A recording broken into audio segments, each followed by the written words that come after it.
Trademarks might be the most valuable part of your company, and I think people starting companies often overlook how valuable trademarks can be. And if you think for a minute of a company like Nike, most people don't even remember what Nike's first product was, even though I'm sure they had it protected by things like patents. It was actually a waffle tennis shoe with a waffle pattern on the bottom of it.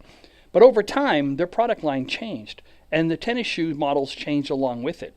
But the name Nike and the Nike logo, the swoosh logo, are really where the value is. And if you look today, it's probably one of, if not the most recognized logo in the world. So when you're starting a company, considering trademark, but also consider what you're going to trademark and how that will build your brand loyalty over time. Trademark and brand building go hand in hand.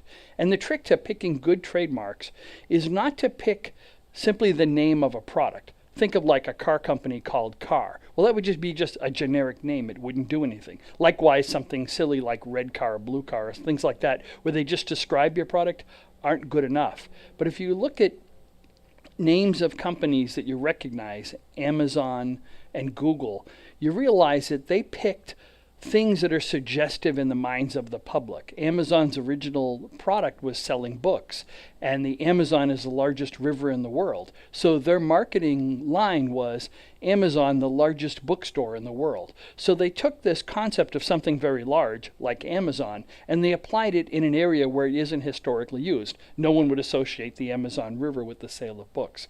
Google did the same thing. A Google is a big number, one followed by 100 zeros. So they created an impression in the mind of the potential public that this is a high-tech, they spoke to the high-tech people because they had a very fast search engine. So they took this idea of a large number and equated it with this idea of speed. And so they created these suggestive names that became their trademarks, and now they're very, very valuable trademarks. And of course, their products have changed completely. Google is an advertising agency, not just a web search engine, and Amazon sells everything. So whatever the product you have, you'd like to have a name of a company or trademark names you use to market that may be bigger than the mere products you're coming out with today when you're starting your firm. Other good trademarks are what we call arbitrary trademarks. For example, Apple for a computer. Everyone knows what the word Apple is, but they used it in an area that it's never been used before, and it has no real connection. You wouldn't think of Apple and computer going together. Likewise, trademarks that are just fanciful, like Kodak, didn't mean anything. It's a computer made-up word. Xerox is the same way. The downside to using arbitrary and fanciful types of trademarks for new companies is that you have to do a lot of brand building to build up the perception in the customer's name, what this name means. I mean, you have to spend a lot more marketing money.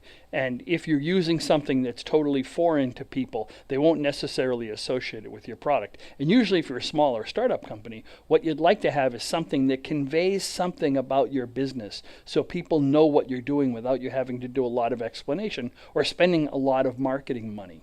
So when you get together and create a new company name, you want to try to pick something that would suggest what your business does, not be too literal in interpretation, and then try to build your brand equity in that name. And a trademark, a registered trademark, can be one of the steps to help you protect the brand equity you've built in your name.